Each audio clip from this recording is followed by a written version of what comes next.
ஓரணிகள் தமிழ்நாடுன்னு நம்ம முன்னெடுத்த உடனே 2 கோடி மக்கள் நம்மை நம்பி திமுகவில் இணைஞ்சிருக்காங்க.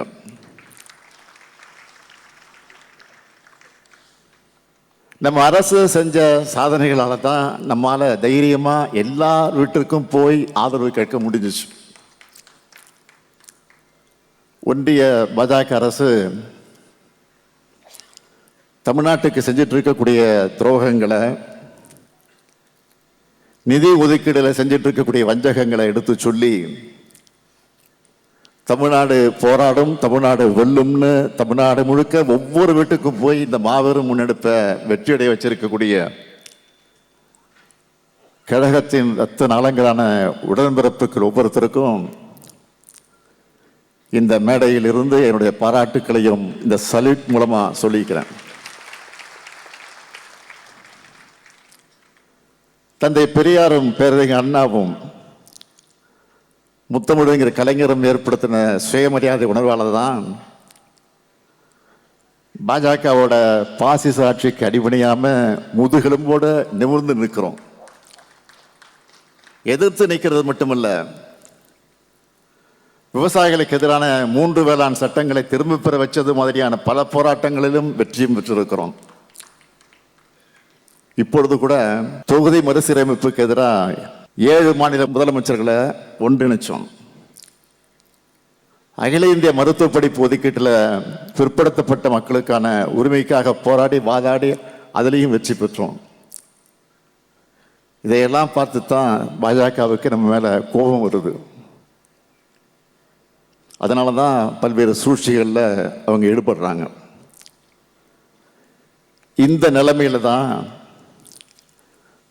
அடுத்த கட்டமாக நமக்கு காத்திருக்கக்கூடிய பணிகள் என்னென்ன என்பதை எண்ணி அதையெல்லாம் எப்படி செய்யணும், தலைமை முதல் தொண்டர்கள் வரை எப்படி ஒருங்கிணைந்து ஒரு இலக்கோடு செயல்படணும்னு விவாதிச்சு அதை களத்தில் செயல்படுத்துறதுக்காகத்தான் இந்த பயிற்சி கூட்டம். கழக மாவட்ட செயலாளர்கள், நாடாளுமன்ற மாநிலங்களவை மக்களவை உறுப்பினர்கள், சட்டமன்ற உறுப்பினர்கள், தொகுதி பார்வையாளர்கள், மாவட்டத்தில் தேர்ந்தெடுக்கப்பட்டிருக்கக்கூடிய தலைமை செயற்குழு உறுப்பினர்கள், மாநகர ஒன்றிய நகர பகுதி பேரூர் கழக செயலாளர்கள்னு இங்கே எல்லாரும் வந்திருக்கிறீங்க. உங்கள் எல்லாரையும் ஒன்றா பார்க்கும்போது உங்கள் முகங்களில் நான் உதயசூரியனை பார்க்கிறேன். அதனை தமிழ்நாட்டு மக்களுடைய இதயசூரியனாக மாற்ற வேண்டிய கடமையும் பொறுப்பும் உங்களுக்குத்தான் இருக்கு. இங்கே எனக்கு முன்னாடி பேசிய நம்முடைய தங்கம் தென்னரசு அவர்கள், என்ஆர் இளங்கோ அவர்கள் எப்படியெல்லாம் பணியாற்றிட வேண்டும், அதை எப்படி செய்யணும், சுருக்கமா அதே நேரத்தில் தெளிவா விளக்குனாங்க. இதை மனசுல வச்சு செயல்படுங்க. இந்த பயிற்சி கூட்டத்துக்கு பிறகு ஒவ்வொரு சட்டமன்ற தொகுதியிலையும் ஏற்கனவே அமைக்கப்பட்டிருக்கக்கூடிய பாக முகவர்கள், பாக உறுப்பினர்கள்,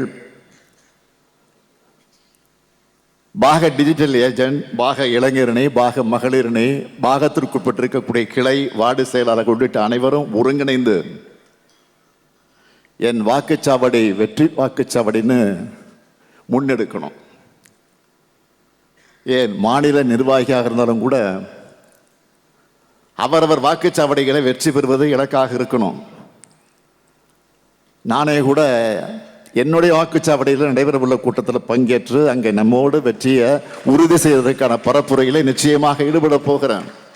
இந்த கூட்டங்களை பற்றி மாண்புமிகு தங்கம் தென்னரசு அவர்கள் விளக்கமாக சொல்லியிருக்கிறார். ஒவ்வொரு ஒன்றிய பகுதி பேரூர் செயலாளரும்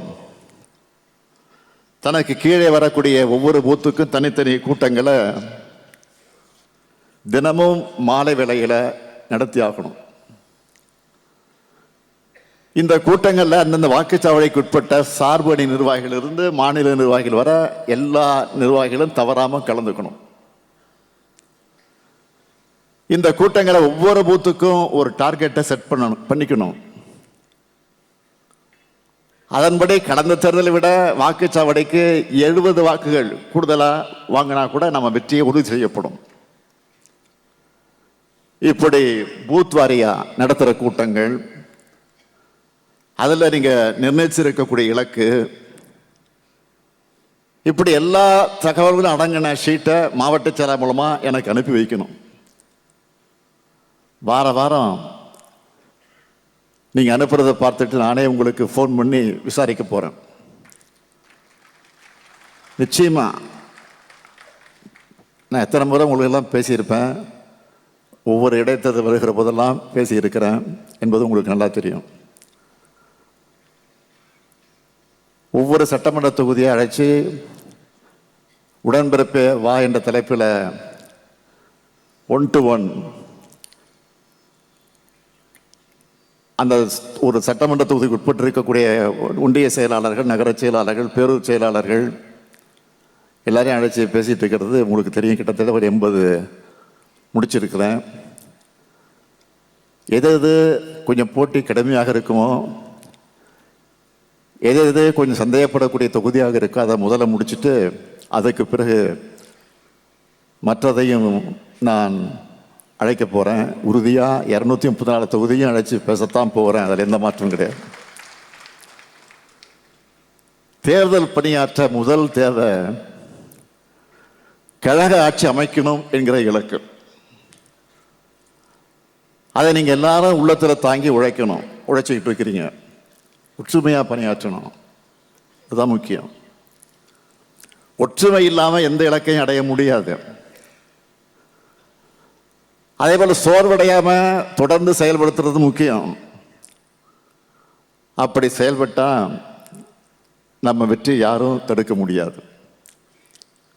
என்னுடைய வாக்குச்சாவடியில் திமுக கூட்டணியை வெற்றி பெற செய்வோம் என்று ஒவ்வொரு கழக உடன்பிறப்பும் உறுதியேற்று களப்பணி ஆற்றினால் எல்லா வாக்குச்சாவடிகளிலையும் முன்னிலை பெற்று 2026 7வது முறையாக கழக ஆட்சி அமைவது உறுதியாகிவிடும்.